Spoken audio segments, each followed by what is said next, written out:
sundown. I know you for tell me, see your mind, you know they. And every day I thank God for the season. Good afternoon, Mr. Boakye Gyan.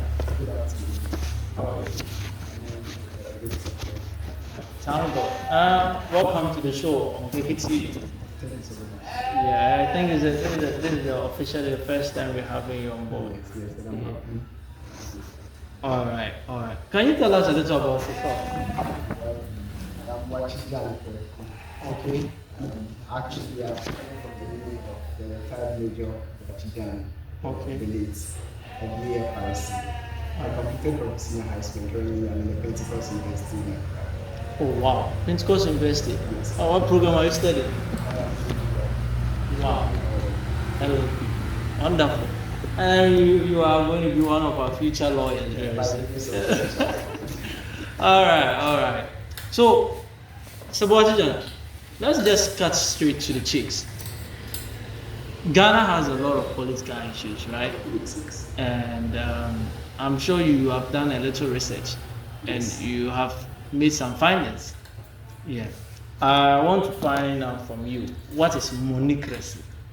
Well, when you talk about Moneycracy in Ghana's politics, it's all about the ordinary and layman. It is about voting for somebody in exchange of the material thing, be it money, whatsoever, any material thing. Vote for somebody because you are receiving money or any other material thing other than the ideas and the policies put by the person. It is Moneycracy, and that is what we see in our politics today. I see. So that's a very common thing. It's a very general thing that people are doing in our days. Yes, and it should not be common. It should not be common at all. So what are some of the? Do you think the country has this particular Moneycracy issue has an effect on us as a country? Yes, it is. It has a very abysmal and bizarre effects. Okay. When you are talking about Moneycracy, this is a time where people are going to vote. Not because you are talking about the policies you will come and do. Yeah. Because you are giving them money. Yes. Some of them, you just heard from the Yeboah election, giving them weed so that they will go and vote for you. And so you are not voting for the person based on the competence of The person. but because he has something to but offer you. You have forgotten that it's not every rich man that can be a leader. So All the right. fact that the person has money does not necessarily mean that the person can be a leader. It does not require the rich to be a leader. But I don't know of so many billionaires being leaders in this world. Yeah, I think that's very true. So in a country that is embracing this caliber of attitude in democracy, at the end of the day, that means that we're going to stand a chance of getting leaders who are not competent, but then leaders who probably have money, but then they are not able to formulate ideas. Is that the case? Exactly. That is what is going to happen. I see. So, per your projections, this upcoming 2024 election, do you think that this Moneycracy still stand a chance of happening again? Yes. You know, they say charity goes after. And then the reason why I say that Moneycracy is not election, trace it back to the NDC election, the two main political parties in Ghana. Trace it to their internal elections when they were electing their chairman and their flag bearers and co.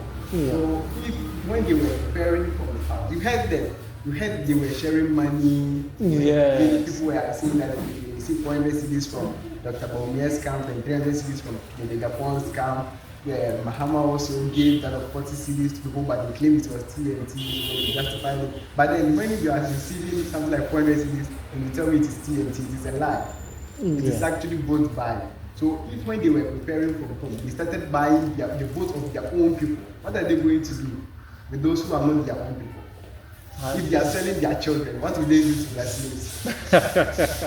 That's a very good one there. I think it has a dire repercussions on us as a country. So in effect, what are some of the major problems that these kind of vote buying, Moneycracy, anything can or have on us in future? I'm talking about the future, in the effects that this thing is going to have on us. One of the major effects of this Moneycracy, monetization of Ghana's politics. It is leading to a failing democracy. Okay. In a democracy where you have people voting based on what they receive as gifts from the people from their leaders, you see that democracy is polarized in a way. It is not intact. Okay. And so we began it so nice, where some African countries used to understudy us. They used to look at Ghana performing a very fair election. Ghana doing the features of our democracy was so intact. Now you cannot compare the democracy we have today to the democracy we had in 1983. Yeah. So that tells you that the democracy is fading. Yeah. Democracy is fading. And when the democracy is fading and failing, Yeah. what it is leading to period. Yeah. That is one of the greatest implications of this moneycracy. Two, because of moneycracy, there's going to be a day where people are going to forge ministers and they will not know the ideas they have to formulate to actually develop the ministry they will be supervising. Yeah. This is because, nowadays the politicians have said that if it is Dr. Bawumia who is going into the elections, the one that buys pickups from the campaign, as soon as they win the election, you are a minister or you are a CEO of a government, campaign. Mm-hmm. So it's like even the person have got the position already. This person has no knowledge.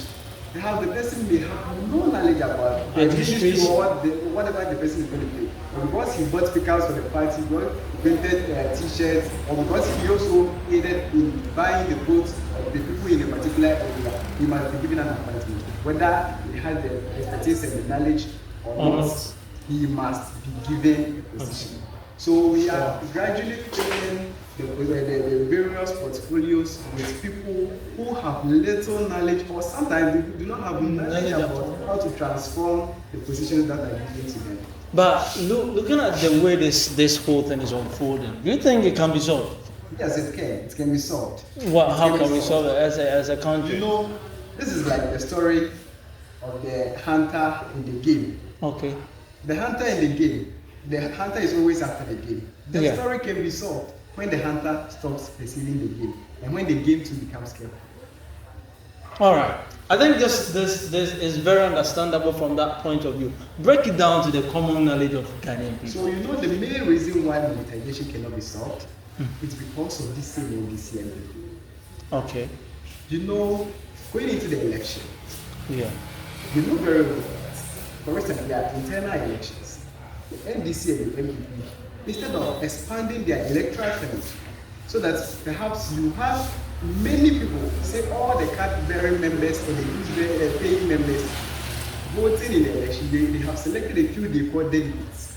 So you can go to your constituency and you may have, say, 2,000 people. Even 2,000 is small, like 20,000 people who sympathize with a particular party, out of which you will have about 700 of them who are the delegates and going to elect a parliamentary candidate. So it becomes possible for the parliamentary candidate to actually bribe the 700. But just imagine, if you are going to, if it is about 20,000 people who are going to elect a parliamentary candidate, are you going to do so out of policies or you do so out of money? Yeah, I understand. It will be very difficult for the person to pay to all the 20,000. So in effect, one of the solutions will be to expansion of the delegates, the people supposed to vote, to cover the whole electorate. Yes, this is the communal labor, the politicians, the parties must do, and they are not doing it. In fact, they are aware. The leadership of the various parties are aware that if they are to expand their electoral college, it is going to help reduce this monetization and the moneycracy. That is for their internal elections. However, on the general elections, you will see that when we did our research, we came out to the conclusion that where the monetization happens most in the general election are the weak points of the various parties. So you go to the voter region and NDC will not be paying money there. It's rather MPP that will be paying money there. You come to Ashanti region and NDC is rather paying money, but the MPP is not paying. Again, where the party has done a lot of development, they don't pay a lot. They don't even bribe the people there to vote for them. So they look at it. Oh, this one says, we have not done anything for you. We actually want to vote against us. Let's go pay money. So they are underperformance. But they will just based on their performance and then bribe the people to vote for them. Okay. So I think it's very understandable. So in fact, it means that we to solve the second solution will be that the politicians should be able to expand. Yes. They are rich. They should develop at places, and then at the end of the day, you don't need to pay bribe to the people. You don't have to say that, oh, for this constituency, I'll work here and there, but when it gets to election, then I'll buy this place and that place. They must be committed to the job they have taken upon themselves and do it better. And then there is another one. Okay. We can criminalize the acts. Okay. You know, there is a law that criminalizes it already. But then Enforcement. the enforcement is the problem. And you know why the enforcement is the problem?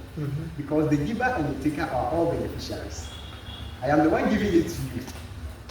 I will benefit because you vote for me. You are taking it because you don't have it, you are going to benefit from it. Yeah. So nobody is going to report. report. However, we have been seeing some of them sharing motorbikes and it comes in the media. When it comes to the media, that is an evidence enough for the special prosecutor or any other investigative body in charge of it to prosecute them. You heard of the NDC woman that parliamentary candidate was invited to the office of the... Let me not cut you short. Does that mean that Moneycracy is not necessarily about physical cash or money that we give to you, Not at all. but it could be in other forms? Yes. People share the spray machines. People even share. You wouldn't believe that even in 2020 elections, people were sharing bulbs, Maggie, and other things, salt. So you take a salt and go for somebody to lead you for 4 years. Take a salt. I don't think slave trade was even pathetic at this monetization that we see today. Yeah. The slave trade era was, I think it was better than this monetization that we see. But this is done within people who are civilized. Yeah. And it is so barbaric. Yeah. So we must find solutions. And these are some of the solutions. So when we have criminalized the act, and we find certain people and we are able to pursue them and prosecute them and sanction them, it will deter others from going to do the same. So how many did we hear? Yeah. Just ended primaries of the NDC. We heard them. What have been done to them? All right. Who is pursuing them? Yeah. So, running away from this particular topic of, I want to quickly let's conclude by coming elections. You see, there is this canker that is happening in our country where we have MPP partisan politics. Yes. It's helping our democracy actually, but as you can bear witness with me, it also comes along with its own problems. What is the advice you give to Kenyans in the upcoming election? Do you think it's necessary that we should vote based on the parties we belong to, or to the people that we think they are competent to handle the positions? So in voting, it has got nothing to do with the party. Democracy overtakes the partisan politics and then the party politics, just because it is a feature of it and it is one of the key components of it. But trust me, democracy can even work without parties. Okay. If we have only independent candidates vying for election, it is still democracy. So democracy does not necessarily require MPP and NDC before it stands. We can have as many as possible independent candidates vying for the position, and it is still democracy once we are allowed to exercise our franchise. So now, going into the election, I will look at where I am staying. Look around and ask myself, we have been in the regime of the NPP for the 8 years. I was in the regime of the NDC for the 8 years. I analyzed the various manifestos, what has been delivered, what has I benefited. Then I look at those things, look at the future as well. The candidates coming who is preaching something which will survive me in the future. Okay. Then I vote. It doesn't matter being the elephant or the animal. Even if it is the cow that is giving me a promising future, that is why I vote. Yeah. So Ghanaians, we should actually desist from give them our t-shirts and they will vote for us, give them fundraisers and they will vote for us, and look at the situations that we find ourselves in. If you think that it is the NPP government that can actually revamp this ailing economy and other factors, fine, vote for them. If you think that it is the other alternative, even people say cheddar and they say Alan Cash, you still vote for them. If you think that they are the ones, but then you see, you voting, the advice is that you always want to vote counted. And when we are counting the votes, you count the vote of the NTM, the rest of them, we assume that they have voted. Even though we count them, we don't necessarily take them into consideration. So if you're voting for these two political parties, you would have to do a lot of analysis. Don't just look at I was born into the party is in my blood. Party is not in anybody's blood. The party should not even be in your blood. If your party is in your blood, then Ghana itself does not have any position in your blood. That is very bad. You should have Ghana in your blood, then the party attacked, and anything attacked can be taken away at a time. So when you have it attacked and you see that my party is misbehaving, you are in fact a very loyal person to your party. If your party is misbehaving, you just run away from it. You're a very loyal person to that one too, you are being patriotic to your country. All right, thank you very much, Mr. Boakye Gyan. I think we have a very good one with you, and I'm sure today is not going to be the last time. Hopefully, in one of our meetings, we will call you again and then to give us more talks on what the law says in Ghana here, and also in our parties and politics and the upcoming 2024 elections. Thank you for having us here, and thank you very much. I'm sure you probably want to say hello to one or two people. Exactly. Just say something. I would like to say hello to my HOD, pastor lawyer Daniel Hussein Isuma. He's in fact a very good man who is sponsoring this whole activity. He's a very good motivational, and then lawyer Daniel Kwan as well of Adom Legal Consult. Lawyer Daniel Kwan is also an inspirational icon. And then to the entire group of African Youth Prosperity Forum, we are embarking on this nationwide campaign. It's a group of young people who have come together to revamp the alien Ghana, the alien Africa. And that is something that we've started. So we appeal to the general public to sponsor us in any way that they can, so that we can pursue this agenda and save Mother Africa and Mother Ghana. All right, thank you very much, Mr. Boakye Gyan, for having us here. Please, if you haven't subscribed to GEKY TV, subscribe to GEKY TV.